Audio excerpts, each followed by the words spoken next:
go. First round action of the Scenic City Invatational. The first time ever a tournament of this kind to take place in the South. Joey Lynch, a local favorite here for Empire Wrestling. Former Empire Junior Heavyweight Champion himself, taking on one of the fastest up-and-comers in the sport, Corey Hollis. Well, earlier this year, Corey Hollis made it to the finals of the Super 8 tournament, which is one of the longest-running tournaments of this nature. He lost to Jason Kincaid, but now looking to redeem himself by winning the Scenic City Invitational. Collar and elbow tie-up, standing switch. Corey Hollis with a waist lock there. Nice crossface there to try to break it. Joey Lynch right on him, though. The nice side headlock counter of his own. Joey Lynch has been wrestling professionally since 2005. He was trained by Drew Delight, and as you mentioned, former champion here in Empire Wrestling, looking to, however, broaden the scope of his name recognition with a good performance in this tournament. And a victory over Corey Hollis would do just that. You see Corey Hollis trying to bide his own time there on the outside, trying to dictate the flow and the pace of the contest. And he's no stranger to the fans here at Empire. He is a member of the hated White Rose faction with Chip Day and Ryan Vega. And he was a former fan favorite here. He turned his back on the fans. They've not let him forget about that yet. And here he's going toe-to-toe with one of the absolute favorite competitors of the Rossville crowd in Joey Lynch. And he doesn't have his backup. This tournament is 16 competitors, all fighting for themselves, so there's no White Rose at ringside. Corey Hollis, his resume is pretty impressive. He holds victories over Davey Richards and Eddie Edwards in separate singles matches, also Andrew Everett and Dash Wilder. So he's no slouch. He's got tournament experience. He's got the experience edge.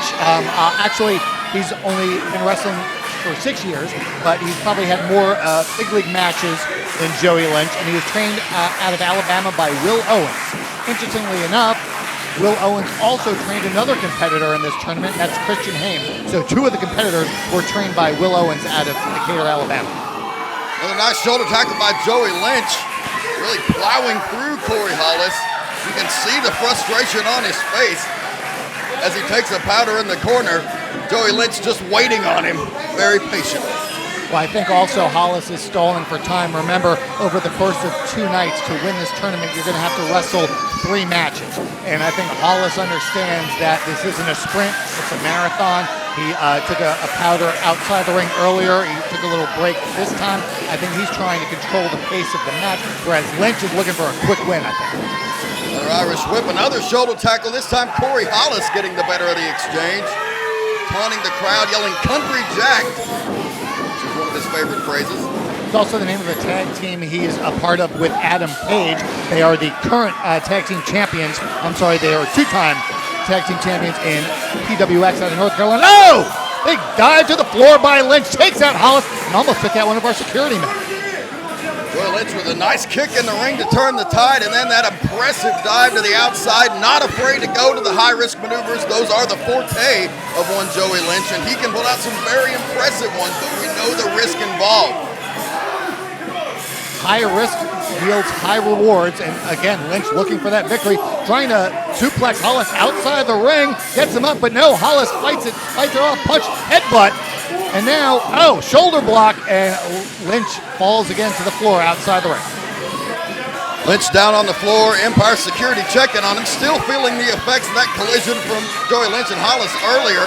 And now Corey Hollis going right down onto the floor, showing that vicious side of himself that has gained the ire of the Empire fans during his tenure with the White Rose here. Just going right after Joey Lynch, rakes the eyes, and now look at the insult here, raping him over the guardrail, right in the face of the fans, and just shoving it right there, a front row view. That poor woman there has probably never seen Joey Lynch up as close as she did just then. Joey Lynch now firing back up, but Corey Hollis right there on him and rams his head into the steel ring post, and Hollis back in to break the count. He's not done administering the punishment here. Referee Graham Long right on top of the action, but Hollis also aware of the count, breaks it up and now throws Lynch back in, ready to get back into the ring, hopefully looking to finish him off. Elbow to the base of the skull by Corey Hollis, and now just ripping at the face with his fingers. Referee Graham Long is warning him, gives him the count, Hollis breaks it. Hollis very slow and methodical, really not what we've seen from him in the past, as you mentioned, since he joined up with Chip Day and Ryan Vega to become the White Rose. He seems to have a whole new attitude as we approach about 5 minutes gone in this match so far. Oh, Hollis just kicked the rope into the face of Lynch. You notice it was the point of his toe for maximum impact lateral press, barely got a 1. Lynch, Hollis right back on top of Lynch again, breaking the face a little bit. Referee right on top of the action. Hollis seems to be going for the eyes regularly. He better watch that. He'll find himself disqualified if he goes astray of the rules too far. This is about sportsmanship, athletic competition. This is a tournament to see who is the best of the best, not who is the best at raking eyes or having their partners running from the back, but the best in the ring, 1, 2, 3 as a professional wrestler. Is there a tournament to see who's the best at raking the eyes? I would love to watch that. Hollis with a beautiful drop kick though. Only gets a 2 count. Lynch kicks out, fighting to get back up to his feet after the assault he's been taking from Hollis these last few minutes. Here the fans getting behind Joey Lynch. Beautiful roundhouse kick. And another to the midsection. Off the ropes he comes. Corey Hollis right there and meets him in the middle with a vicious clothesline. For a guy of his small stature, Corey Hollis packs a hell of a wallop. Hollis, a former member of a stable known as Jimmy Rave Approved. Of course, Jimmy Rave also in this tournament, as is Chip Day, who's, in addition to being a member of Jimmy Rave Approved, is Hollis's current partner in the White Rose. And what would happen if later on in the tournament, Hollis had to face either his mentor in Jimmy Rave or his partner in Chip Day? A really interesting dynamic to see what happens if he advances and who he has to face. Graham Long now checking to see if Joey Lynch is still alive in this matchup. Hollis has the side headlock applied. It's a very standard wrestling maneuver, a textbook move, if you will, but very effective.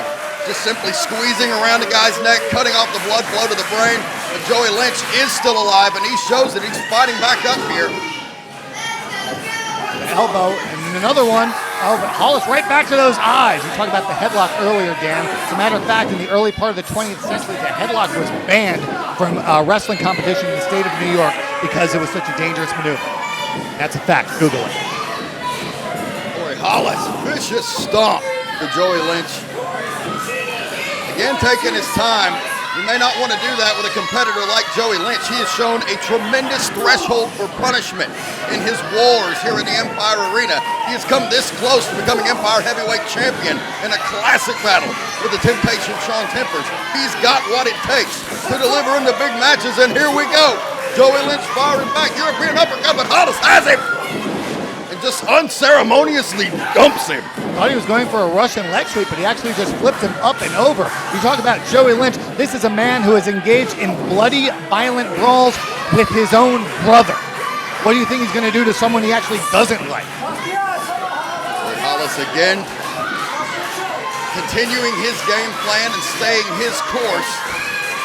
He's a young man that can put you away a few different ways. His favorite is that nasty running forearm shot. It's often been questioned if perhaps you maybe have a little bit of a Lex Luger thing going on there where if there's a previous injury, because he has one knockout blow for that running forearm shot he calls the kiss this.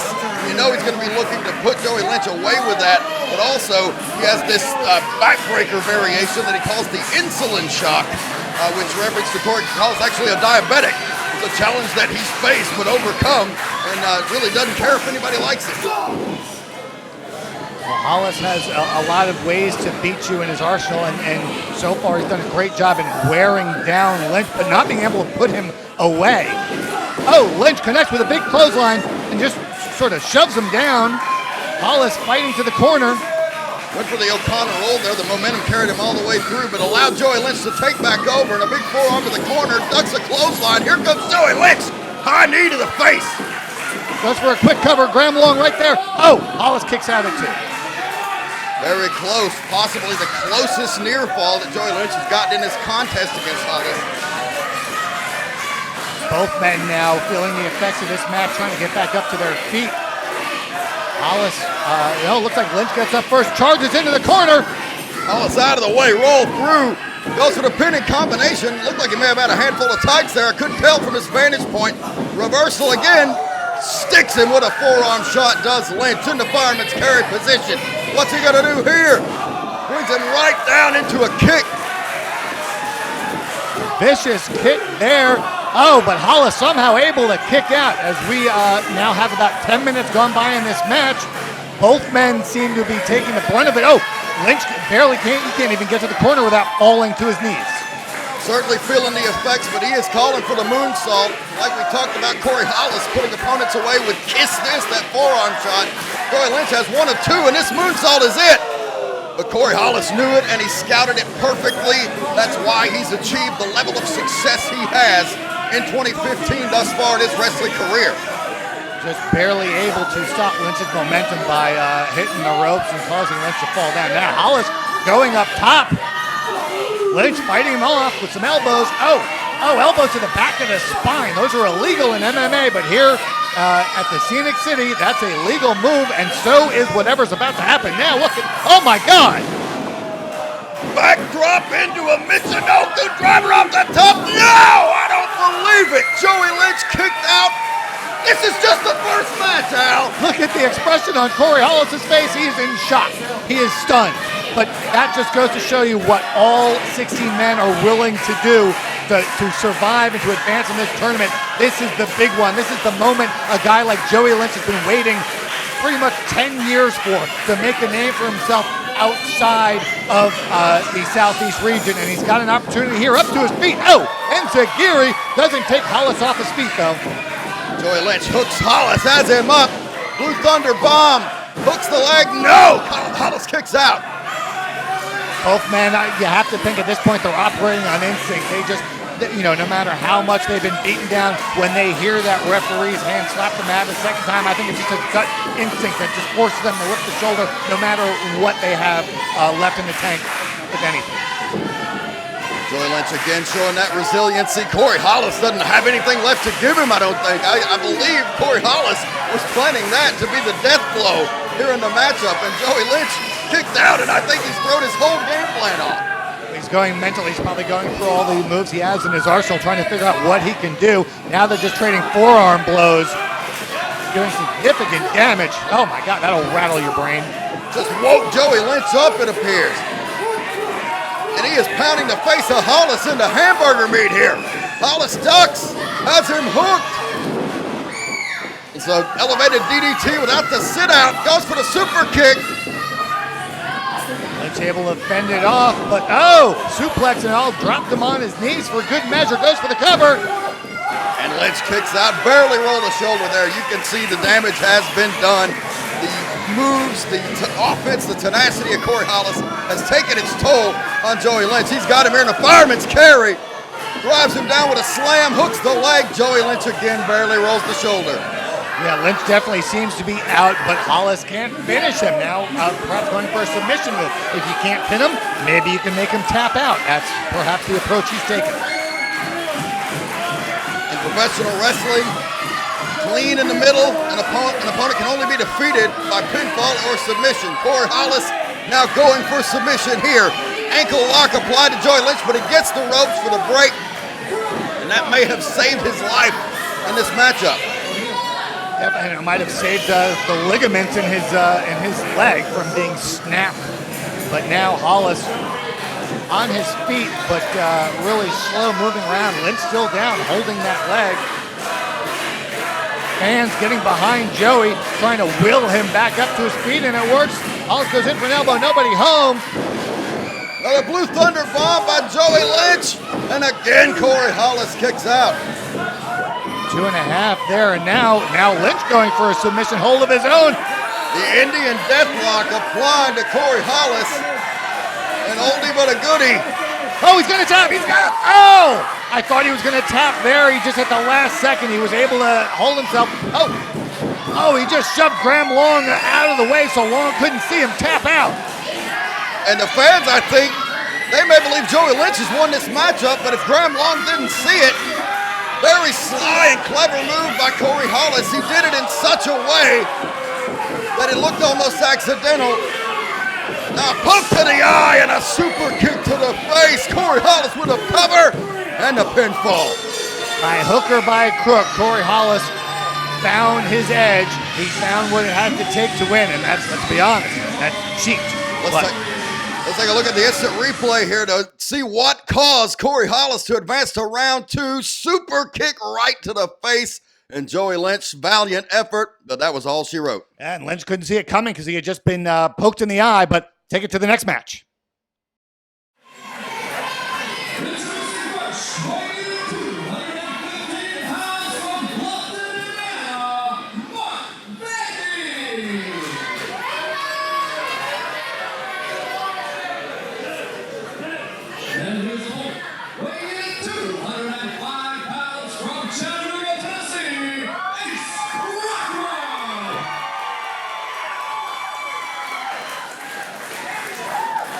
Second match of round 1 here. Another Empire favorite in Ace Rockwell taking on newcomer from the great state of Indiana, Mark Vandy. Mark Vandy, the redhead with the tie-dye trunks, I guess would be the best way to explain it. He's a 4-year pro out of Indiana, trained by a wrestler named Osiris. Holds victories over Kevin Nash and Colt Cabana, so clearly he's no slouch. Handshake to open things up. Collar and elbow tie-up. Mark Vandy is a very serious grappler. He's a very sound, scientific wrestler. Ace Rockwell is the same, but also has a bit of a temper and can certainly show that when the time comes. And he's been known to get down and dirty himself if necessary. A 14-year pro trained by Big Wood.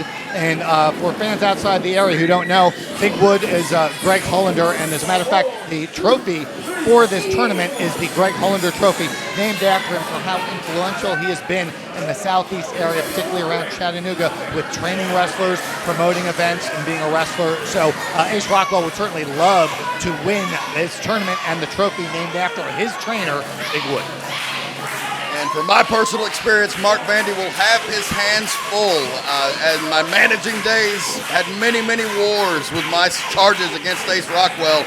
And there's no tougher man in independent wrestling, in my opinion.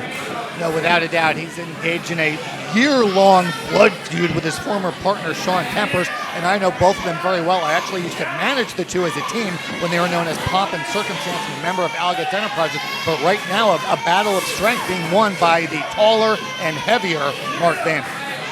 Vandy has Rockwell down to his knees. You can see the pain on his face, and Rockwell is fighting back up. Now bringing it to an even keel, and a nice counter with a monkey flip to escape the test of strength. Impressive way to get out of that by Rockwell. Rockwell has some experience in tournaments of this nature. He participated in the Pure Wrestling Classic in March of 2014 and also the IWA Deep South Southern Classic Invitational in February 2009. Vandy has one tournament victory in his resume. He won the Heroes and Legends Wrestling X8 tournament in November of 2013 in Converse, Indiana. So both men with tournament experience, but Vandy the only one of the two with an actual tournament victory. Beautiful textbook waistlock takedown by Vandy. I spoke of his scientific prowess, and here you see it on display. The amateur ride there that you see oftentimes in high school wrestling, collegiate wrestling. Very simple but very effective. But Rockwell with a nice counter drop toe hold float over into the front chancery. Yeah, you're definitely not going to be able to out-wrestle a guy at the caliber of Ace Rockwell. He holds victories over Kyle Matthews, Chuck Taylor, and Cesaro, just to name a few. Rockwell now on top here. It's like he's working towards some sort of submission. Yeah, he's trying to do something with that left arm of Vandy. Now it's just got in a hammerlock and pulling, I don't know if he's pulling the chin or maybe he's got a handful of that beard of Vandy's. Referee Brandon Bailey right on top of the action. As I said before, Rockwell for many, many years here has been beloved in the area, but that hasn't stopped him from taking a shortcut from time to time when necessary. He's part of who he is, and the people accept him and love him for it. And as we saw in match 1, Corey Hollis already advanced using a shortcut, so I guess he sort of set the bar and told everyone else, hey, whatever it takes to win this thing, that's what we're going to do. And we should also note at this time, the second round brackets have not been determined at this point. At the end of the 7th first round match, the tournament promoters, led by Scott Hensley, will evaluate who's left and then create second round matchup based on who's left. So while Corey Hollis is advanced, we don't know who he's going to face, and we don't know who the winner of this match is going to face either. But as we know, we'll pass it along to you. Mark Vandy with the rear chin lock and putting the weight on top of Rockwell, but Rockwell trying to slither out the back. And seems to be doing so now here in a strange wheelbarrow electric chair combination almost. Now back down just to a standing position.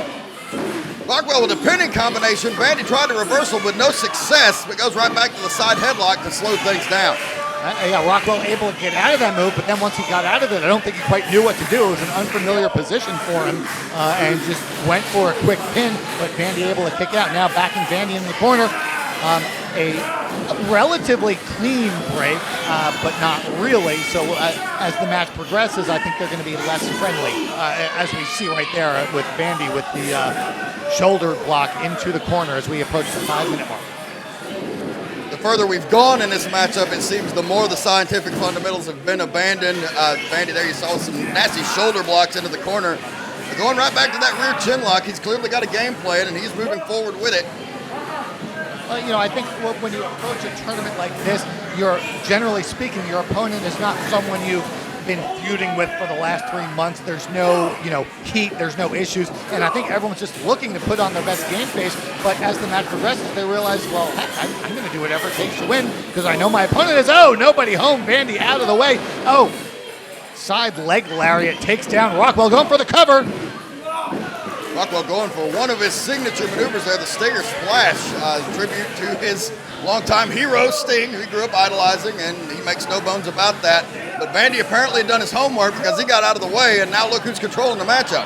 Well, that's the thing. When these first round matches were announced, the wrestlers were able to scout their first round opponents and might not have been able to scout anyone else, but they knew who they were going to face in the first round. Rockwell gets in the legs to break that up. Rockwell, singles experience, former Anarchy TV champion, former Anarchy heavyweight champion, and a former NWA Southern heavyweight champion.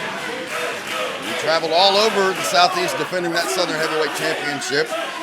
Famed belt worn by the American Dream, Dusty Rhodes, and Jerry the King Lawler before him. So, very, very impressive accolades coming into this for Ace Rockwell. Mark Vandy, relative newcomer to the sport, but already with some key victories, as you'd stated. So, very excited to see what happens. Vandy knows that he's a bit of a dark horse, and now you can see that he's trying to prove his point.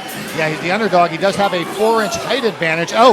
Dropping that big knee across the neck and chest of Rockwell out on the apron. He's got a weight advantage and a significant height advantage. We'll see if he can use that leverage over the course of this match as it continues. Vandy now picking Rockwell up off the mat. I always question that move. Headbutt, Rockwell comes right back at him with a chop. Double axe handle. Staying right on Rockwell. Clubbing him with those forearms to the upper back and then a big knee into the corner. Rockwell now in trouble down on the mat, laying against the rope. Big stomp by Vandy. Rockwell is trying to get a second win here and trying to get back in this, but Vandy is refusing to let him. It's like Rockwell may have thumbed him in the eye. I don't know if that was intentional or accidental. But Vandy giving it right back to him with a forearm shot, and Rockwell answers with one that buckles the knees of Mark Vandy. Vandy responds with a big knee, though, and takes Rockwell down into the corner, just stopping on the back of his head and his upper back against that second turnbuckle. Goes for the cover. And Ace Rockwell kicked out, and always scary when a guy like that is taking blows to the head. Rockwell has had several career concussions. There was a big issue in 2014 here at Empire where he almost had to retire from wrestling because of the number of concussions that he had.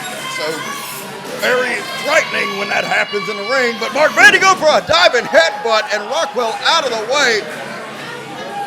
Nobody home as Vandy goes crashing down to the mat, but Rockwell needs to get back up to his feet quick, getting the crowd behind him, the crowd chanting for the local favorite as both men now up on their feet. Rockwell comes across, big splash, Stinger Splash, if you will. And follows up with the Bulldog. Goes for the cover. What's it going to be? 2 count only. Brandon Bailey right on top of the action there. Only gets a 2 count. Some people in the crowd saying that was a 3, but I'm going to trust our referee here. Rockwell now, again, trying to rally the crowd behind him and will him back up to his feet. Brandon Bailey is the senior official at Empire Wrestling and the top pick from the local crew here. Rockwell countered the boot to the face there. He's got him in a fireman's carry. Airplane spin. 5, 6, only about 6.5 revolutions was all he could do, and it looks like it took a toll on both men. Rockwell looked like he was trying to time the aces high there. He definitely was there. Vandy got out of it and delivered an axe kick right to the face. Is this going to do it? Is Mark Vandy going to go to round 2? No. Rockwell gets that right shoulder blade up at about 2.5 to break up the count. Impressive move from a very big man, but not able to put him away. Vandy's stalking Rockwell now. He feels like he's got him right in his sights here. But don't wait for him to get up, get on him. That's what you've got to do in a tournament like this. You got to take every advantage. We're now just past the 10-minute mark in this match. Vandy really needs to put him away. Goes for that kick again. Aces high, out of nowhere. Turns him over. 3 count. Ace Rockwell knew that. He probably knew that kick was coming because Vandy used it earlier and had it timed perfectly. Hit the aces high. Takes out Vandy, and Ace Rockwell, as we see the instant replay, here it is once again, just spins that leg around. Aces high for the 3 count, and Ace Rockwell, the second man to advance to the second round. Total elapsed time in this match, 10 minutes, 17 seconds. Ace Rockwell, your winner.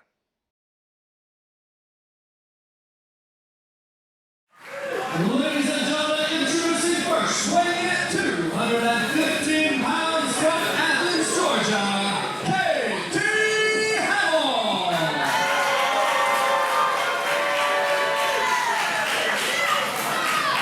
And his opponent, weighing in at 300 pounds from the Moose Nation, he is Moose.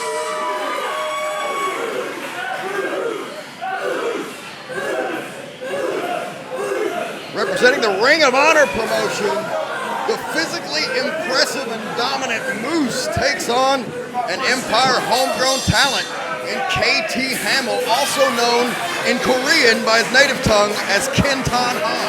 Kenton Han forms a tag team known as the Double Dragons, but also has excelled in singles competition, but now facing a much larger man, Moose. Moose weighing in at 300 pounds, stands 6'5". I believe that makes him the second tallest man in this tournament. And a very imposing physical specimen, as has been well documented. Former Atlanta Falcon. He was drafted in the 5th round by the Falcons after playing at Syracuse University. And he played left tackle, which if you know football, if you've seen the movie The Blind Side, that is one of the most important positions in all of football because he's the guy who has to protect the quarterback's blind side. And transitioned so far rather successfully from the gridiron into the squared circle. KT Hamill, a former Empire heavyweight champion, 2-time tag team champion, has recently developed a nasty new attitude over the last few months and just has had several wars with many of the tag teams here at Empire Wrestling. He very much resents a guy like Moose, who he feels is taking the easy route. He thinks that because he was an NFL star, he's going to come into professional wrestling and get an easy walk to a big payday, while a guy like KT Hamill has been busting his chops on the independent circuit for many years. So now you can see KT taunting him a little bit. Is that a smart move? I guess time will tell. I think he's trying to get Moose a little off his game, trying to rattle him, but by doing those push-ups. And now he's just jaw-jacking with Moose. He's going to come across, shoulder tackle, and that was very unsuccessful on the part of KT Hamill. And KT may be getting a bit delusional there, thinking he can take Moose off his feet with a shoulder tackle. Hamill has many strengths, very well versed in the martial arts, is also very well versed in scientific professional wrestling. He's a great high flyer, but he's not going to go power for power with a guy like Moose. Yeah, I don't know why he's trying to do that. I don't know if he thinks he's playing mind games with Moose, but I guess Moose telling him again, try it a second time, see how it goes. And Hamill's looks like he's gonna go for it. Oh! Perhaps he was goading him into a false sense of security. Hamill trying to chop the big oak tree that is Moose down. Goes for the Irish whip, and it's like trying to Irish whip a brick wall. except the brick wall reversed it, charges into the corner, back elbow by Hamill. He charges Moose right into the arms of a body slam. Powerful slam by a powerful man, and going for another one. Takes him down. KT Hamill now in a lot of trouble. It should be noted, though, that while Hamill is primarily, Moose winding up for something. What's he going to do here? Oh, turnabout is fair play with that Greco-Roman eye poke. And KT Hamill bailing to the outside. Try and get his wits about him and his eyesight back. But Moose is not going to let him have such a breather. As I was mentioning earlier, in singles competition, Hamill is no slouch. As a matter of fact, he is undefeated against fellow Scenic City Invatational participants. He's defeated Jimmy Rave, Anthony Henry, and Jason Collins, and has never lost to in any of the singles matches he's had with anyone else that's in the tournament. Of course, he's never faced someone like Moose. He certainly has not. As you see Moose rolling him with great ease back into the ring. Like he was nothing. There's an 85-pound weight difference between the two. Hamill at 215 and Moose apparently at an even 300. Although I always find it odd that wrestlers seem to weigh exactly in 5 or 10-pound increments. One of those great mysteries of life. Hamill charging in, clips the knee. Illegal move in football, but perfectly legal here. Goes for the leg, a hook leg, only got a 1 count there. Hamill looks like he's trying to go for a quick victory.